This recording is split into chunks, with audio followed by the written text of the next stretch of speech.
दशकं 92 कर्ममिश्रभक्ति।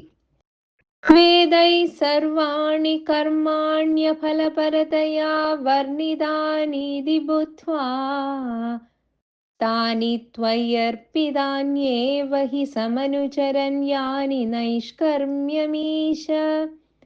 मा भूद्वेदैर्निषिद्धे कुहचिदपि कर्म वाचां प्रवृत्तिर्दुर्वर्जं चेदवाप्तं तदपि खलु भवत्यर्पये चित्प्रकाशे।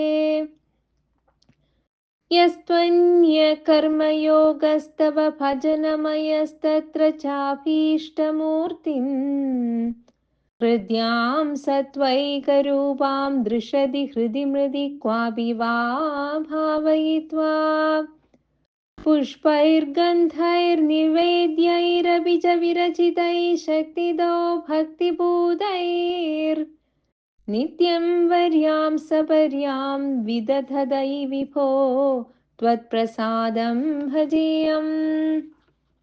स्त्रीशूद्रास्त्वत्कथादिश्रवणविरहिता सदां ते दयार्हास्त्वत्पादासन्नयादान् द्विजकुलजनुषो हन्द शोजाम्यशान्तान् वृत्त्यर्थं ते यजन्तो बहुकथितमपि त्वामनाकर्णयन्तो तृप्ता विद्याभिजात्यै किमु न विदधते तादृशं मा कृथा माम्।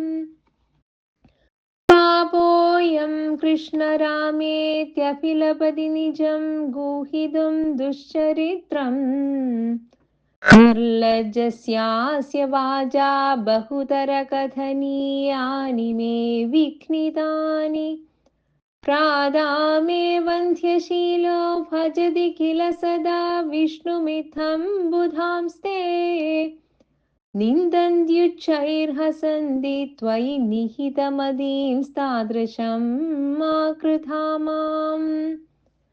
श्वेतच्छायं कृते त्वां मुनिवरवपुषं प्रीणयन्ते तपोभिस्त्रेतायां सृक्सृवाद्यङ्गितमरुणतनं यज्ञरूपं यजन्ते सेवन्ते तन्द्रमार्गैर्विलसदरिगदं द्वापरे श्यामलाङ्गम् नीलं सङ्कीर्तनाद्यैरिह कलिसमये मानुषास्त्वां भजन्ते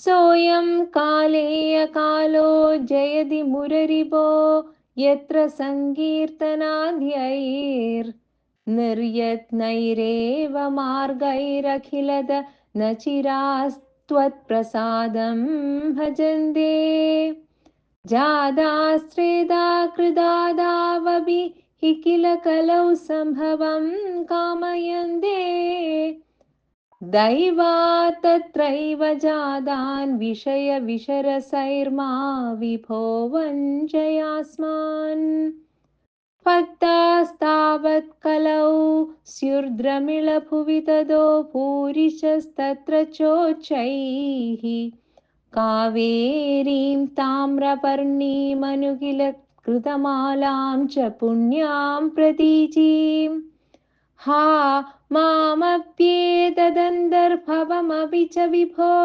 किञ्चिदञ्जद्रसं त्वयि आशापाशैर्निबध्य भ्रमय न भगवन् पूरय त्वन्निषेवाम्।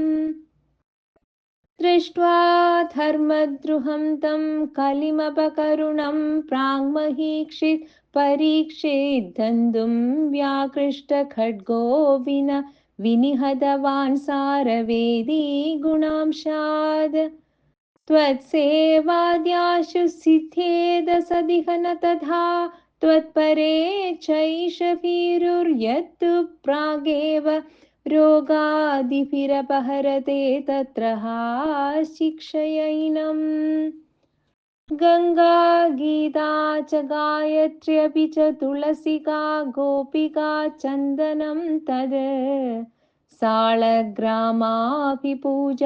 परपुरुष तथैकादशी नामवर्णाः एतान्यष्टाप्ययत्नान्यै कलिसमये त्वत्प्रसादप्रवृत्या क्षिप्रं मुक्तिप्रदानीत्यपि दधुर्षयस्तेषु मां सज्जयेथाः देवर्षीणां पितॄणामपि न पुनर्निकिङ्करो वासभूमन् योऽसौ सर्वात्मना त्वां शरणमुपगत सर्वकृत्यानि हि त्वाम् तस्योत्पन्नं विकर्माप्यखिलमपनुदस्येव चित्तस्थितस्त्वं तन्मे पावोऽथ तापान् पवनपुरपदे रुन्धि भक्तिं प्रणीयाः सर्वत्र गोविन्दनामसङ्कीर्तनं